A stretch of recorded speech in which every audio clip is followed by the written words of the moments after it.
Hi hello welcome back to my channel. ನಾನು ಅರ್ಪಿತಾ ರಮೇಶ್. ಮೀನನ್ನು ಇಷ್ಟಪಡೋರಿಗೆಲ್ಲ ಸುಲಭವಾಗಿ ಹಾಗೆ ಅಷ್ಟೇ ರುಚಿಯಾಗಿ ನಮ್ಮ ಹಳ್ಳಿ ಸ್ಟೈಲ್ನಲ್ಲಿ ಹೇಗೆ ಮಾಡೋದು ಅಂತ ತೋರಿಸ್ತಿದ್ದೀನಿ. ಈ ಮೀನಿನ ಸಾರನ್ನ ಮಾಡೋಕ್ಕೆ ತುಂಬ ಇಂಗ್ರೀಡಿಯೆಂಟ್ಸ್ ಬೇಕು ಅಂತ ಏನಿಲ್ಲ. ಮನೇಲಿ ಇರುವಂತಹ ಪದಾರ್ಥಗಳನ್ನ ಯೂಸ್ ಮಾಡಿಕೊಂಡು ಹೇಗೆ ಮೀನಿನ ಸಾರನ್ನ ಮಾಡೋದು ಅಂತ ನೋಡೋಣ. ಅದಕ್ಕಿಂತ ಮುಂಚೆ ನಮ್ಮ ಚಾನಲ್ನ ಯಾರು ಸಬ್ಸ್ಕ್ರೈಬ್ ಮಾಡದೆ ನೋಡ್ತಾ ಇದ್ದೀರಾ ಸಬ್ಸ್ಕ್ರೈಬ್ ಮಾಡ್ಕೊಳ್ಳಿ, ಪಕ್ಕದಲ್ಲೇ ಕಾಣಿಸ್ತಿರೋ ಬೆಲ್ ಬಟನ್ನ ಕ್ಲಿಕ್ ಮಾಡಿ. ನಾನಿಲ್ಲಿ 1 kg ಆಗುವಷ್ಟು ರಘು ಫಿಶ್ನ ತೊಗೊಂಡಿದ್ದೀನಿ. ನಿಮಗೆ ಯಾವ್ದು ಬೇಕು ಅನಿಸುತ್ತೆ ಆ ಫಿಶ್ನೇ ತೊಗೋಬೋದು. ಮಸಾಲೆ ರುಬ್ಬೋಕ್ಕೆ ಒಂದು ದೊಡ್ಡ ಸೈಜೊಂದು ಈರುಳ್ಳಿ, 3 ಗಡ್ಡೆ ಆಗುವಷ್ಟು ಬೆಳ್ಳುಳ್ಳಿ, 1 ರಿಂದ 1.5 ಇಂಚ್ ಆಗುವಷ್ಟು ಶುಂಠಿ, 1 ಹಸಿಮೆಣಸಿನಕಾಯಿ, 1 ಟೊಮ್ಯಾಟೊ, 1 ಇಂಚ್ ಆಗುವಷ್ಟು ಚಕ್ಕೆ, 7 ರಿಂದ 8 ಕರಿಮೆಣಸು, 1 ಏಲಕ್ಕಿ, 4 ಲವಂಗ, ಅರ್ಧ ಟೀ ಸ್ಪೂನ್ ಜೀರಿಗೆ, 5 ರಿಂದ 6 ಟೀ ಸ್ಪೂನ್ ತೆಂಗಿನ ತುರಿ, 1 ಟೀ ಸ್ಪೂನ್ ಹುರಿಗಡಲೆ, 3 ಟೀ ಸ್ಪೂನ್ ಸಾಂಬಾರ್ ಪುಡಿ, 1 ಹಿಡಿ ಕೊತ್ತಂಬರಿ ಸೊಪ್ಪು, 8 ರಿಂದ 10 ಎಲೆ ಆಗುವಷ್ಟು ಪುದೀನ, ಒಗ್ಗರಣೆಗೆ 1 ದೊಡ್ಡ ಸೈಜೊಂದು ಈರುಳ್ಳಿ, ಅರ್ಧ ಟೀ ಸ್ಪೂನ್ ಅರಿಶಿಣ, 2 ರಿಂದ 3 ಟೀ ಸ್ಪೂನ್ ಎಣ್ಣೆ, ನಿಂಬೆ ಹಣ್ಣಿನ ಗಾತ್ರದ ಹುಣಸೆ ಹಣ್ಣನ್ನು ನೀರಲ್ಲಿ ನೆನೆಸಿ ಇಟ್ಕೊಂಡಿದ್ದೀನಿ, ಹಾಗೆ ರುಚಿಗೆ ತಕ್ಕಷ್ಟು ಉಪ್ಪು. ಮಸಾಲೆನ ಹೇಗೆ ರುಬ್ಕೊಳ್ಳೋದು ಅಂತ ನೋಡೋಣ. ಮೊದಲನಾಗಿ ಈರುಳ್ಳಿ, ಬೆಳ್ಳುಳ್ಳಿ, ಶುಂಠಿ, ಹಸಿಮೆಣಸಿನ್ಕಾಯಿ, ಟೊಮ್ಯಾಟೊ, ಚಕ್ಕೆ, ಲವಂಗ, ಕರಿಮೆಣಸು, ಏಲಕ್ಕಿ, ತೆಂಗಿನ ತುರಿ, ಹುರಿಗಡಲೆ, ಕೊತ್ತಂಬರಿ ಸೊಪ್ಪು, ಸ್ವಲ್ಪ ಪುದೀನನ ಹಾಕ್ಕೊಂಡು ಫೈನ್ ಪೇಸ್ಟ್ ಮಾಡ್ಕೊತಾ ಇದ್ದೀನಿ. ನಾನಿಲ್ಲಿ ಎಲ್ಲ ಮಸಾಲೆನೂ ಕೂಡ ಒಟ್ಟಿಗೆ ರುಬ್ಕೊತಾ ಇದ್ದೀನಿ. ಈಗೂ ಸಹ ಮಾಡ್ಕೋಬೋದು. ಇಲ್ಲ ಅಂತ ಅಂದರೆ ಈರುಳ್ಳಿ ಮಸಾಲೆ ಮತ್ತು ಕಾಯಿ ಮಸಾಲೆನ ಸಪ್ರೇಟು ರುಬ್ಬಿ ಮಾಡ್ಕೋಬೋದು.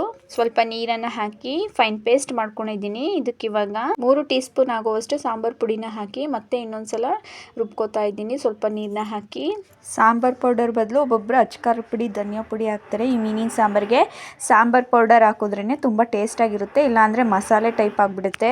ನಾನಿಲ್ಲಿ ಸಾಂಬಾರ್ ಪೌಡರ್ನ ಮನೇಲೇ ಮಾಡ್ಕೋತೀನಿ. ಎಲ್ಲ ಇಂಗ್ರೀಡಿಯೆಂಟ್ಸ್ನು ಮಿಕ್ಸ್ ಆಗಿ ಬೆರೆಸಿ ವೆಜ್ಜು ಮತ್ತು ನಾನ್ ವೆಜ್ಜು 2 ರೆಸಿಪಿಗೂ ಒಂದೋ ರೀತಿಲೇ ಈ ಪುಡಿನ ರೆಡಿ ಮಾಡಿ ಇಟ್ಕೊಂಡಿರೋದು. ಈಗ ಒಂದು ಅಗಲವಾದ ಪಾತ್ರೆನ ಬಿಸಿಗೆ ಇಟ್ಕೊಂಡು 1 ರಿಂದ 3 ಟೇಬಲ್ ಸ್ಪೂನ್ ಅಷ್ಟು ಆಯಿಲ್ನ ಹಾಕ್ಕೊಂಡು ಆಯಿಲು ಲೈಟಾಗಿ ಬಿಸಿ ಆಗ್ತಿದ್ದಂಗೆ ಒಂದು ಸಣ್ಣದಾಗಿ ಉದ್ದುದ್ದಾಗಿ ಕಟ್ ಮಾಡ್ಕೊಂಡಿರುವಂತಹ ಈರುಳ್ಳಿನ ಹಾಕ್ಕೊಂಡು ಚೆನ್ನಾಗಿ ಫ್ರೈ ಮಾಡ್ಕೊತಾ ಇದ್ದೀನಿ. ಹೀಗೂ ಎಣ್ಣೆ ಜೊತೆ ಫ್ರೈಗೆ ಹಾಕೋಬೋದು, ಇಲ್ಲ ಅಂತ ಅಂದರೆ ಮಸಾಲೆ ಜೊತೆಗೇನೆ ಇದನ್ನು ಕೂಡ ಸೇರಿಸ್ಕೋಬೋದು, ತೊಂದರೆ ಇಲ್ಲ.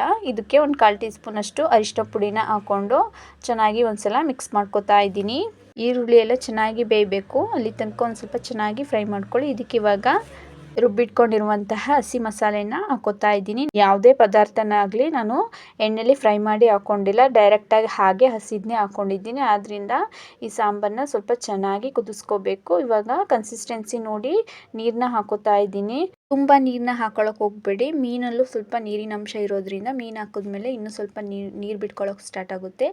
ಇದನ್ನು ಕನ್ಸಿಸ್ಟೆನ್ಸಿ ಎಲ್ಲ ನೋಡ್ಬಿಟ್ಟು ಒಂದ್ಸಲ ಚೆನ್ನಾಗಿ ತಿರುಗಿ ಪ್ಲೇಟ್ನ ಮುಚ್ಚಿ ಕುದಿಸ್ಕೊತಾ ಇದ್ದೀನಿ. ಇದು ಕುದಿ ಬರ್ತಿದ್ದಂಗೆ ಪ್ಲೇಟ್ನ ತೆಗೆದು ಹುಣಸೆ ಹಣ್ಣನ್ನ ಕಿವುಚಿ ಚೆನ್ನಾಗಿ ಅದರಲ್ಲಿರೋ ರಸನ ಈ ಸಾಂಬಾರೊಳಗೆ ಹಾಕೋತಾ ಇದ್ದೀನಿ. ಹುಣಸೆ ರಸನೂ ಅಷ್ಟೇ ನಿಮ್ಮ ಟೇಸ್ಟ್ಗೆ ತಕ್ಕಂಗೆ ನೋಡಿಕೊಂಡು ಹಾಕೋಬೇಕಾಗುತ್ತೆ. ನಾನಿಲ್ಲಿ ಒಂದು ದೊಡ್ಡ ಸೈಜೊಂದು ನಿಂಬೆಹಣ್ಣು ಗಾತ್ರದ್ದು ಹುಣಸೆ ಹಣ್ಣನ್ನ ನೆನೆಯಕ್ಕೆ ಇಟ್ಟಿದ್ದೆ. ಅದರಲ್ಲಿ ನಾನು ಅರ್ಧ ನಿಂಬೆಹಣ್ಣು ಗಾತ್ರದಷ್ಟು ಹುಣಸೆ ಹಣ್ಣನ್ನ ಮಾತ್ರ ಹಾಕ್ಕೊಂಡಿದ್ದೀನಿ. ಆಗ ಸ್ವಲ್ಪ ಚೆನ್ನಾಗಿ ತಿರುಗಿ ಸಾರಿನ ಕನ್ಸಿಸ್ಟೆನ್ಸಿ ಎಲ್ಲ ಕರೆಕ್ಟಾಗಿದೆಯಾ ಅಂತ ನೋಡಿಕೊಂಡು ರುಚಿಗೆ ತಕ್ಕಷ್ಟು ಉಪ್ಪನ್ನ ಹಾಕಿ ಪ್ಲೇಟ್ನ ಕ್ಲೋಸ್ ಮಾಡಿ ಒಂದು 10 ರಿಂದ 15 ನಿಮಿಷ ಚೆನ್ನಾಗಿ ಕುದಿಸ್ತಾ ಇದ್ದೀನಿ. ಮಧ್ಯದಲ್ಲಿ ಪ್ಲೇಟ್ನ ಓಪನ್ ಮಾಡಿಕೊಂಡು ಉಪ್ಪು, ಖಾರ, ಹುಳಿ ಎಲ್ಲ ಕರೆಕ್ಟಾಗಿದೆಯಾ ಅಂತ ಚೆಕ್ ಮಾಡ್ಕೋತಾ ಇದ್ದೀನಿ. ಸಾಂಬಾರ್ದು ಹಸಿ ವಾಸನೆ ಎಲ್ಲ ಹೋಗಿ ಘಮ ಬರೋಕ್ಕೆ ಸ್ಟಾರ್ಟ್ ಆಗುತ್ತೆ, ಎಣ್ಣೆ ಬಿಟ್ಕೊಳ್ಳೋಕೆ ಸ್ಟಾರ್ಟ್ ಆಗುತ್ತೆ. ಆಗ ಈ ಸಾಂಬಾರು ರೆಡಿಯಾಗಿದೆ ಅಂತ ಅರ್ಥ. ಮೀಡಿಯಂ ಫ್ಲೇಮ್ನಲ್ಲಿ ಒಂದು ಪ್ಲೇಟ್ನ ಮುಚ್ಚಿ ಒಂದು 10 ರಿಂದ 15 ನಿಮಿಷ ಚೆನ್ನಾಗಿ ಬೇಯಿಸಿದ್ರೆ ನೋಡಿ ಈ ಸಾಂಬಾರು ರೆಡಿಯಾಗುತ್ತೆ. ಇವಾಗ ಇದಕ್ಕೆ ಫಿಶ್ನ ಒಂದೊಂದಾಗೆ ಹಾಕೋತಾ ಇದ್ದೀನಿ.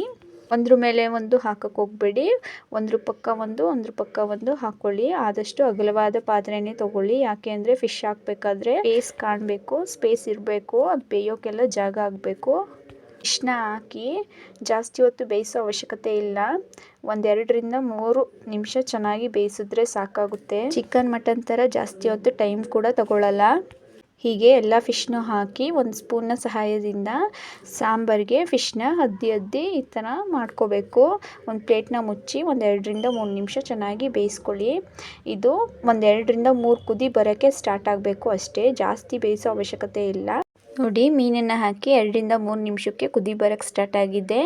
1 ರಿಂದ 3 ಕುದಿದ್ರೆ ಸಾಕು. ಈಗ ಗ್ಯಾಸ್ನ ಆಫ್ ಮಾಡಿ ಒಂದು ಪ್ಲೇಟ್ನ ಮುಚ್ತಾ ಇದ್ದೀನಿ. ಒಂದು 5 ನಿಮಿಷ ತೆಗೆದು ತೋರಿಸ್ತಾ ಇದ್ದೀನಿ ನೋಡಿ ಫಿಶ್ ಎಷ್ಟು ಚೆನ್ನಾಗಿ ಬೆಂದಿದೆ ಅಂತ.